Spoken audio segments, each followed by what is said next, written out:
নমস্কার বন্ধুরা, welcome to সিনে ইনসাইট।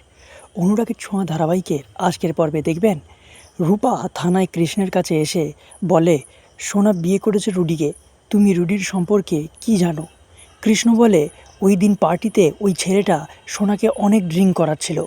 এরপর জয় আর সূর্য থানায় আসে। সূর্য কৃষ্ণের বেল করিয়ে দেয়। জয় বলে, রূপা, এত কিছুর পরেও তুই এই ছেলেটার সাথে কথা বলছিস? রূপা বলে, আমি ওর কাছে সোনার সম্পর্কে জানতে এসেছি। জয় বলে, তোকে আর এই ছেলেটিকে আমি আর বিশ্বাস করি না। এই বলে জয় কৃষ্ণকে মারতে গেলে সূর্য বাধা দেয়।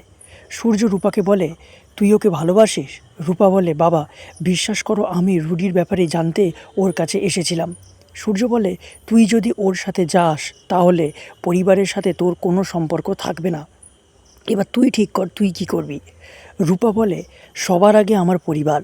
এটা শুনে কৃষ্ণ কষ্ট পায় এবং সেখান থেকে চলে যায়। রূপা মনে মনে অনেক কাঁদে। এদিকে রুডি লাবণ্যর ছবিটা ইচ্ছে করে আছাড় মেরে ভেঙে দেয়। আওয়াজ শুনে বাড়ির সবাই রুডিকে জিজ্ঞাসা করলে রুডি বলে, অন্ধকারে হাত লেগে ছবিটা ভেঙে গেছে। এরপর কয়েকজন মহিলা এসে সোনার বিয়ে করা নিয়ে কথা শোনালে সূর্য বলে, সব কিছু হঠাৎ করে হয়েছে, আমরা নিজেও কিছু জানতাম না। পরশু ওদের সোশ্যাল ম্যারেজ, আপনাদের ইনভাইট করব, আপনারা চলে আসবেন। এটা শুনে দীপা অবাক হয়ে যায়। তাহলে কী হতে চলেছে বন্ধুরা, জানতে দেখুন অনুরাগের ছোঁয়া। ভালো লাগলে আমাদের চ্যানেলটিকে সাবস্ক্রাইব করে পাশে থাকবেন। দেখা হচ্ছে নেক্সট এপিসোডে।